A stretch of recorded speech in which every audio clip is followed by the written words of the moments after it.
नमस्कार, मैं हूं सिद्धांत और स्वागत है आपका जिला टॉप में। चलिए बुलेटिन की शुरुआत करेंगे। छत्तीसगढ़ के मुख्यमंत्री विष्णुदेव साय ने धान खरीदी को लेकर बड़ा बयान दिया है। उन्होंने कहा कि हमने धान खरीदी के लिए एक समिति बनाई है। समिति की रिपोर्ट अभी आना बाकी है। हम सभी धान समय पर खरीदेंगे। इस साल बारिश भी अच्छी हुई है। हमें लगता है कि पिछले साल की तुलना में इस साल धान खरीदी का रिकॉर्ड टूट जाएगा।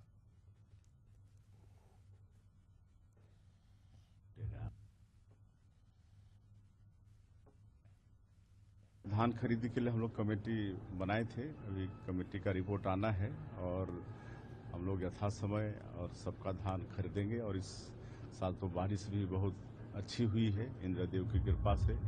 हमको लगता है कि पिछले साल का जो रिकॉर्ड था धान खरीदी का वो भी इस साल टूटेगा।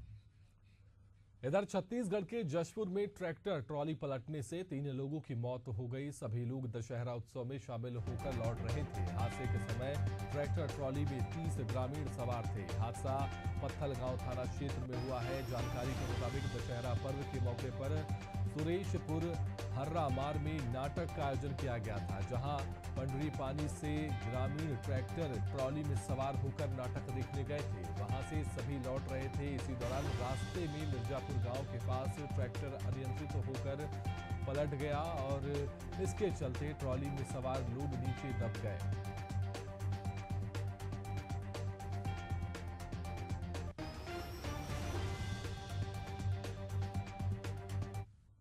पत्थलगांव क्षेत्रांतर्गत पत्थलगांव पुलिस को ऐसी सूचना मिली कि मिर्जापुर नामक स्थान पर धान के खेत में ट्रैक्टर पलटा हुआ है, जिस पर तस्दीकी की है। तस्दीकी से जो तथ्य सामने आए वो यह है कि पंडरी पानी से ट्रैक्टर में लोग सुरेशपुर नामक स्थान पर नाटक देखने गए हुए थे और वापसी में लगभग सुबह प्रातः 5 बजे उन जिस ट्रैक्टर में वो बैठे हुए थे वो ट्रैक्टर अनबैलेंस हो गया और धान के खेत में गिरने से 3 लोगों को गंभीर चोटें आई, जो वहीं ऑन स्पॉट डेड हो गए, और बाकी 8 लोगों को चोटें आई हैं, जिन्हें उपचार के लिए सिविल हॉस्पिटल पत्थलगांव में भर्ती कराया गया। इधर छत्तीसगढ़ के महासमुंद जिले के सरायपाली में एसडीएम नम्रता चौबे के निर्देशन में गठित टीम के सदस्यों ने मानपाली गांव में दबिश दी। इस दौरान उन्होंने झोला छाप डॉक्टर ललित यादव के क्लिनिक में छापा मारा। डॉक्टर प्रैक्टिस के संबंध में मेडिकल काउंसिल ऑफ इंडिया का रजिस्ट्रेशन और वैध डॉक्यूमेंट नहीं दिखा पाया, जिसके बाद क्लिनिक को नर्सिंग होम एक्ट के तहत सील कर दिया गया है। इसके साथ ही मुरमुरी में संचालित सद्भावना क्लिनिक का भी टीम ने निरीक्षण किया।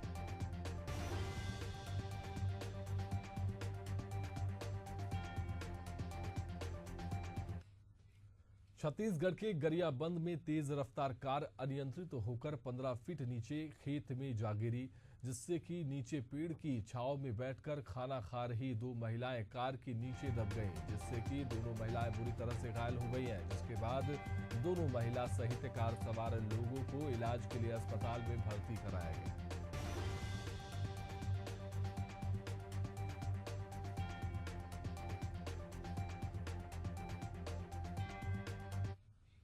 छत्तीसगढ़ की जशपुर पुलिस ने दुर्गा विसर्जन के दौरान चैन स्नेचिंग करने वाली शातिर कुसमी गिरोह की 10 महिलाओं को गिरफ्तार किया। पुलिस ने इन महिलाओं के कब्जे से 8 मंगलसूत्र बरामद किए। पूरा मामला जिले के पत्थलगांव थाना क्षेत्र का है। पुलिस अधीक्षक शशि मोहन सिंह ने इस पूरे मामले का खुलासा किया है।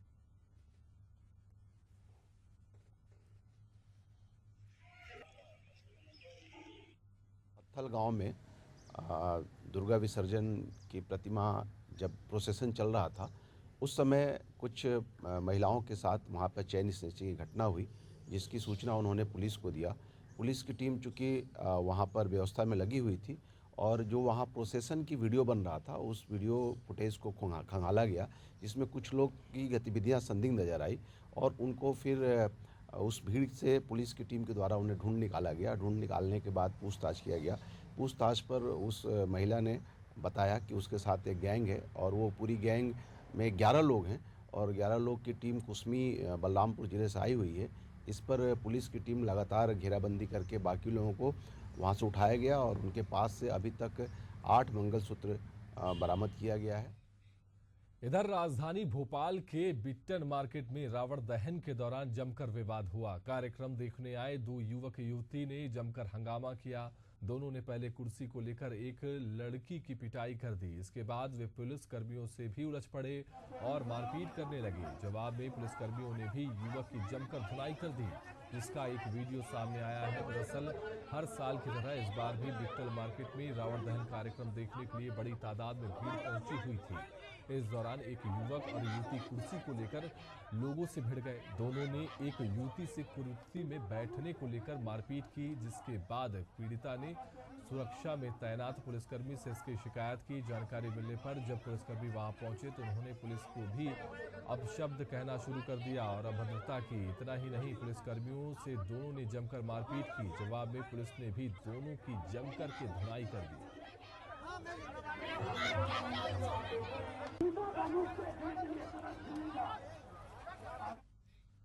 इधर ग्वालियर में एक युवक ने शादी का झांसा देकर युवती से दुष्कर्म किया और युवती के शिकायत करने की बात पर उसे बदनाम करने की धमकी देने लगा, जिसके बाद युवती ने महिला थाना में युवक के खिलाफ दुष्कर्म और धमकाने का मुकदमा दर्ज कराया है।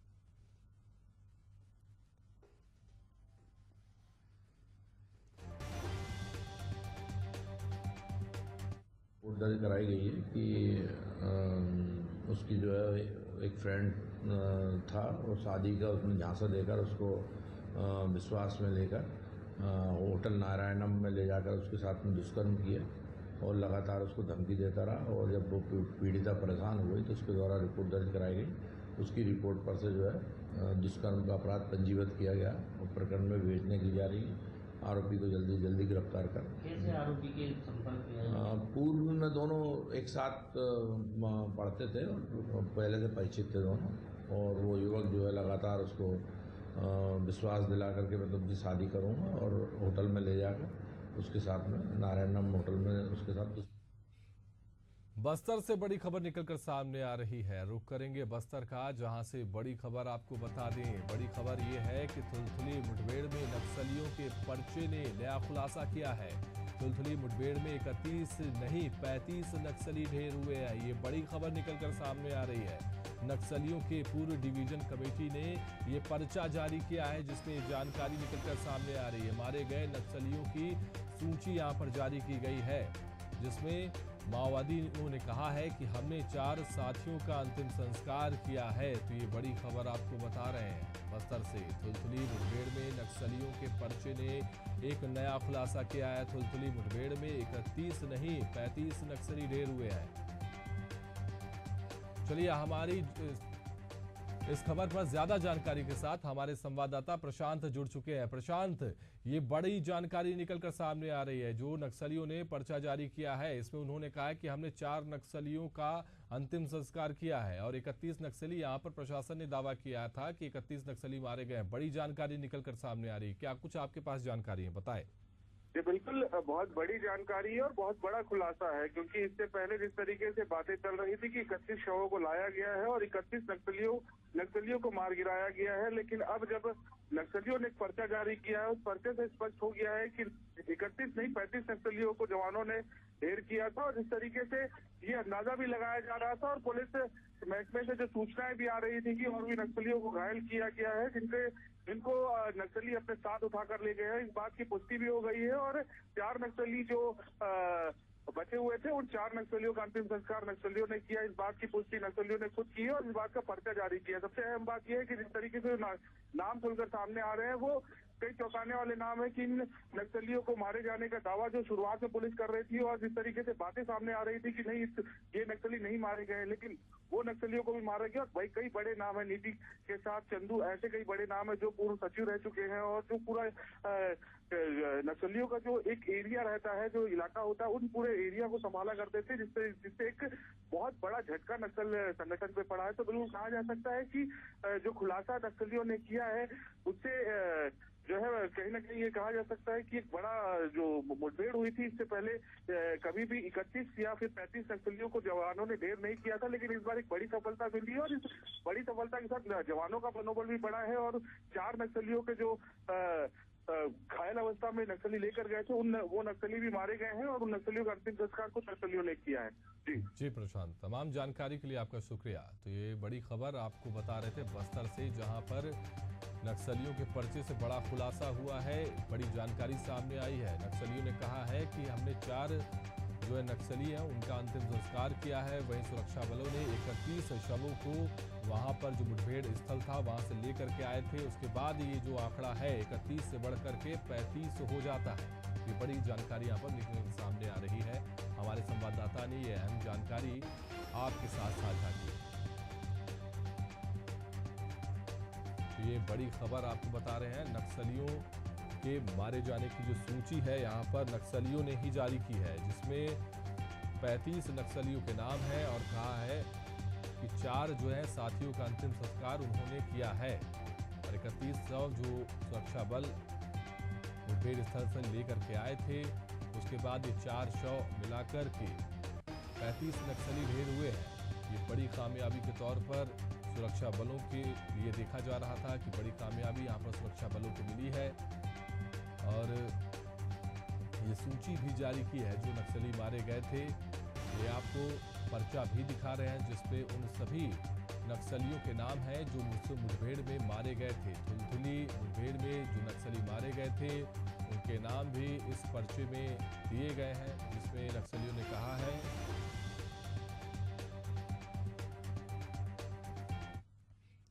चलिए जगदलपुर से बड़ी खबर निकलकर सामने आ रही है। रुक करेंगे जगदलपुर का, जहां से बड़ी खबर छत्तीसगढ़ के नक्सलियों को हथियार सप्लाई करने का मामला सामने आया है। आरोपी सुधीर त्रिपाठी और सूरज निषाद कोर्ट में पेश किए गए हैं। कोर्ट ने 15 तारीख तक पुलिस रिमांड में दोनों को भेज दिया है। ये बड़ी खबर निकलकर सामने आ रही है। दोनों आरोपियों को एनआईए ने यूपी से गिरफ्तार किया था, तो यूपी का कनेक्शन वहां से हथियार सप्लाई नक्सलियों को किए जा रहे थे, जिसके बाद इस पूरे मामले पर दोनों आरोपियों को जो है कोर्ट में पेश किया गया था। सुधीर त्रिपाठी और सूरज निषाद को कोर्ट में पेश किया गया था। कोर्ट ने 15 तारीख तक पुलिस रिमांड में दोनों आरोपियों को भेज दिया है। दोनों आरोपियों को एनआईए ने यूपी से गिरफ्तार किया था। पूरा मामला हथियार सप्लाई करने का है। नक्सलियों को हथियार सप्लाई कर रहे थे। तो ये इसी पर खबर पर ज्यादा जानकारी के साथ हमारे संवाददाता प्रशांत जुड़े हुए हैं। प्रशांत, यहाँ पर दोनों आरोपियों की रिमांड बढ़ा दी गई है, 15 तारीख तक पुलिस रिमांड में भेजा गया है और यूपी का कनेक्शन निकलकर सामने आ रहा है नक्सलियों को हथियार सप्लाई करने का। इससे जुड़ी आपके पास क्या जानकारी है, दर्शकों के साथ साझा करें। जी बिल्कुल, बीजापुर में 2016 में कुछ गिरफ्तारी हुई थी, आर्म्स एक्ट को लेकर गिरफ्तारी हुई थी, जिसके बाद उस मामले में और भी लोगों की तलाश जो है वो बीजापुर बस्तर पुलिस कर रही थी। और अब साथ ही साथ जो है उस मामले को जब एनआईए को सौंपा गया तो फिर एनआईए लगातार उन मामलों में जांच कर रही थी, जिसके बाद कल जो है 2 लोगों को गिरफ्तार करके प्रयागराज से जगदलपुर लाया गया और आज एनआईए के कोर्ट में पेश किया गया और एनआईए ने 15 दिन की न्यायिक रिमांड पर भेजा गया है, जिसके बाद आगे का फैसला सुनाया जाएगा। लेकिन जिस तरीके से अब लगातार अलग अलग राज्यों से जो नक्सलियों का कनेक्शन है वो जुड़ रहा है, आर्म्स एक्ट में नक्सल सहयोगी के रूप में जो है 2 लोगों की गिरफ्तारी हुई है और भी लोगों की गिरफ्तारी इसमें हो सकती है, तो इस बात को लेकर पूछताछ की जाएगी और इस बात को लेकर जो है न्यायिक रिमांड में भेजा गया है। आगे और भी कई खुलासे इसमें हो सकते हैं, इस तरीके की बात जो है वो पुलिस महकमे से आ रही है। और हालांकि एनआईए की तरफ से कोई बयान जो है वो मीडिया को जारी नहीं किया जाता है जब तक पूरा केस जो है वो सॉल्व ना हो जाए। तो फिलहाल जिस तरीके से अंदरूनी जो सूत्र है उनके द्वारा जो खबर लगी है उससे ये स्पष्ट हुआ है कि 2 लोगों को प्रयागराज से गिरफ्तार करके लाया गया था और एनआईए की कोर्ट में 15 दिन का न्यायिक रिमांड में उनको भेजा गया है और भी लोगों की गिरफ्तारी इस मामले में हो सकती है। जी प्रशांत, तमाम जानकारी के लिए आपका शुक्रिया। ये बड़ी खबर आपको जगदलपुर से बता रहे थे, जहां पर जो नक्सलियों को हथियार सप्लाई करने का पूरा मामला है उससे जुड़े 2 आरोपियों को उत्तर प्रदेश से एनआईए ने गिरफ्तार किया और जगदलपुर में कोर्ट में पेश किया, जहां पर 15 तारीख तक इन्हें रिमांड में भेजा गया है। मध्य प्रदेश के टीकमगढ़ जिले में शराबी युवक ने सड़क पर हाई वोल्टेज ड्रामा किया। करीब 1 घंटे तक शराबी नशे में हंगामा करता रहा। शराबी को पुलिस ने सबक सिखाया और उसे गिरफ्तार किया। शराबी के हंगामे का वीडियो सोशल मीडिया में तेजी से वायरल हो रहा है। पूरा मामला जिले के बड़ा गांव धसान थाने के पास का है।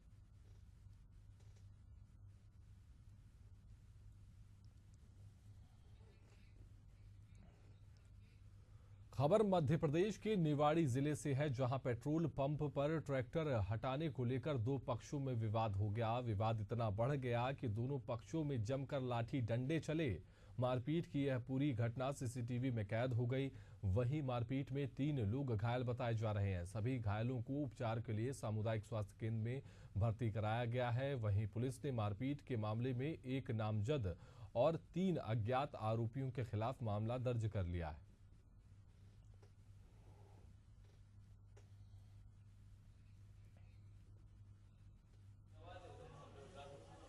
कल ये स्टोन गांव के लड़का था विकास यादव, ये अपनी माता को बेसन करने के लिए जा रहा था, तो पेट्रोल पंप पर डीजल लगाने के खड़ा हुआ, तो पीछे से एक लड़का अज्ञात था, उसने ट्रैक्टर हटाने को विवाद हुआ दोनों में। उस विवाद पर से आपस में मारपीट हुआ, फिर उसकी पक्ष के लड़कों ने और इनके पक्ष ने मारपीट किया दोनों ने आपस में। इधर मंदसौर के धमनार गांव में रावण वध की अनोखी परंपरा है। यहां रावण की नाक पर मुक्का मारकर उसका घमंड तोड़ा जाता है। यहीं रावण वध होता है।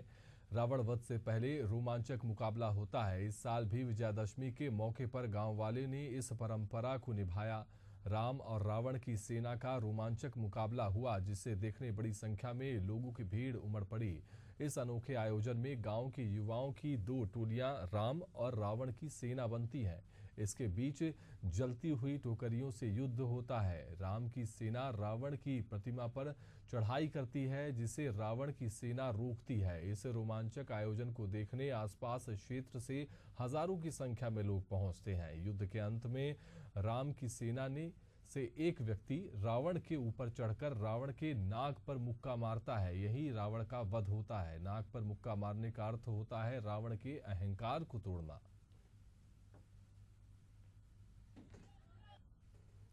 ये बहुत पहले से चला आ रही परंपरा। हम भी छोटे छोटे थे, हमको ही मालूम नहीं कि कब से। पहले मिट्टी का रावण बनाते थे और जिसके बाद में फिर पक्का रावण बनाए। वो हर साल बनाना पड़ता है मिट्टी में, और इस समय में कभी कभी बारिश भी होती है तो बड़ी परेशानी आती थी, तो उसके बाद पक्का बनाया और ये अभी तक चल ही रहा है। ग्राम पंचायत क्या व्यवस्था करती है पूरी? ये क्या कि गांव वाले, दशहरा समिति और ग्राम पंचायत दोनों के तत्वाधान में ये कार्यक्रम होता है। गांव से चंदा करते हैं, सभी हिंदू मुसलमान सभी इसमें चंदा देते हैं। मुसलमानों के लिए ऐच्छिक है, ये गांव की परंपरा है। ये बहुत पहले से चला आ रही। इधर यूपी के फर्रुखाबाद के कायमगंज में रेलवे रोड के पास एक टेंट हाउस के गोदाम में भीषण आग लग गई। सूचना के बाद मौके पर पहुंची पुलिस ने सड़क का यातायात को दोनों तरफ से बंद करा दिया, जिसके बाद स्थानीय लोगों की सूचना पर फायर ब्रिगेड मौके पर पहुंची और कड़ी मशक्कत के बाद आग पर काबू पाया गया। बताया जा रहा है कि आग लगने से टेंट हाउस गोदाम में लाखों रुपए का नुकसान हुआ है। आग लगने की वजह शॉर्ट सर्किट बताई जा रही है।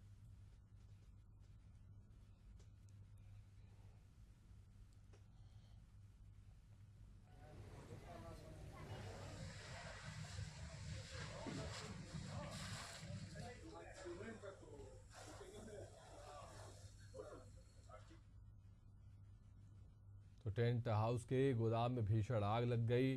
फायर ब्रिगेड ने कड़ी मशक्कत के बाद आग पर काबू पाया और बताया जा रहा है कि टेंट हाउस में आग लगने से लाखों रुपए का सामान जलकर खाक हो गया है। लाखों का नुकसान हुआ है। तस्वीरें भी देखिए कि किस तरह से भीषण आग लगी होगी कि जो इमारत है वो पूरी तरीके से जलकर खाक हो गई।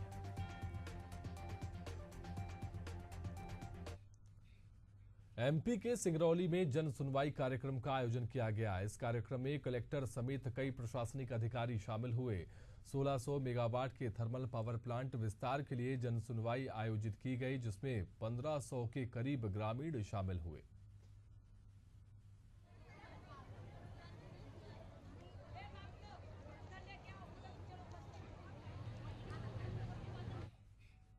इस बुलेटिन में फिलहाल के लिए इतना ही। आप देखते रहिए एशियन न्यूज। नमस्कार।